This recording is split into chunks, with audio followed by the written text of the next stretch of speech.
Ladies and gentlemen, welcome back to Dungeon Fog.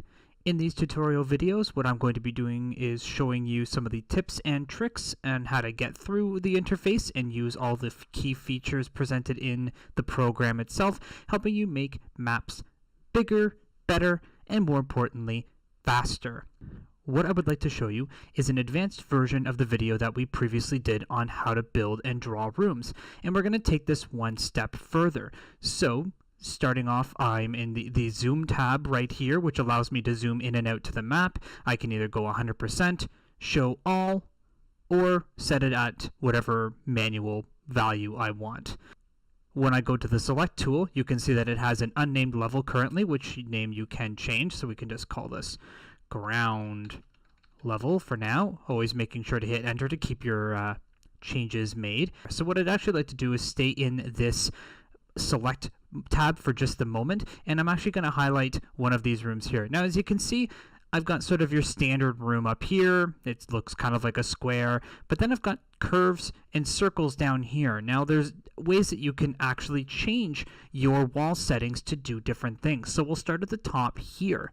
So if you look here, all of a sudden, I've got a standard sort of square room, but there's an extra wall joint in here. Well, how I achieved that was by actually highlighting a specific segment of my room like that. You can see how it's turning yellow. So when you click on a specific segment, you can then actually change how this wall is going to interact. So first off, what you can do is you can change it to look like a cave inside. And then suddenly all of your walls are jagged. Now you probably won't be able to see that, so I'm going to just zoom in nice and close for you guys. We'll just pop in there like that. And you can see that the walls sort of look a little jagged on the inside, giving you a great cave wall feature. If I click on another segment, we can actually change it so that it's the cave outside. I'm going to click on another one. Let's click on this guy up here. You can actually choose to hide the wall as well, which means now that wall is absolutely invisible on the screen. You can still select it and it still stays highlighted, but it's actually vanished. Coming down here onto the cave wall, actually what you can do as well is you can change the intensity. So I'll just highlight it again. We'll change the inner wall intensity down, and you can see that it is barely visible along that bottom line. So we'll just bring that intensity back up, and then the outer wall cave intensity does the same thing. You'll happen to notice as well, more specifically with this segment here, what I've actually done is split the wall. So if I highlight another segment over here, and if I highlight this, I can actually choose to split the wall.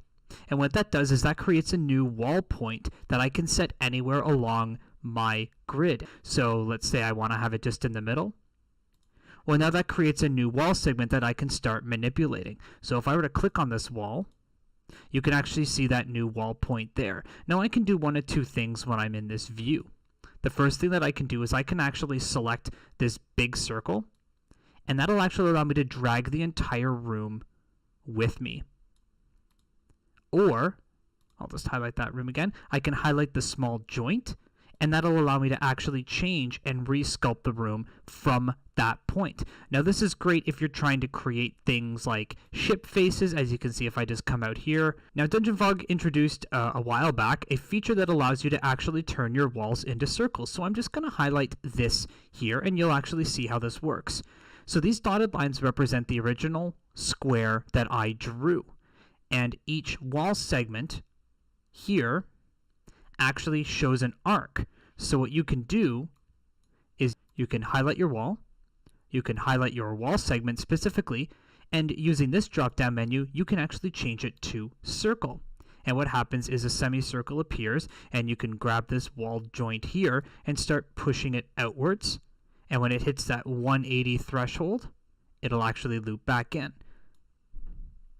Now for me personally, I use this feature a lot when I'm building underground tunnels and caves. It's a great way to have your walls sort of collapsing in on themselves, or showing that people have sort of dug out, as opposed to just having straight walls that are underground. If you're interested in creating sort of a circular object, well, what you can do is you can actually just, I'm going to highlight this wall and actually just delete it because I don't need that room right now. I'll just show you very quickly. So I've accidentally put a wall down there or a room down there that I don't want. So I'm actually going to highlight it, move it, just a touch more down here. And then what you can actually do is turn these segments into circles. And there you go. A great way to make a guard tower. Now, this crazy looking wall over here is created sort of the similar way. And you can already see these new wall joints that have been created. So what happens here is if I were to select a wall segment by highlighting it the same way that I would normally do with other wall segments, you can change it to curved. When you select a wall, you'll see these new wall joints appear. And what you can do is you can highlight one of these joints and begin to manipulate your curved wall.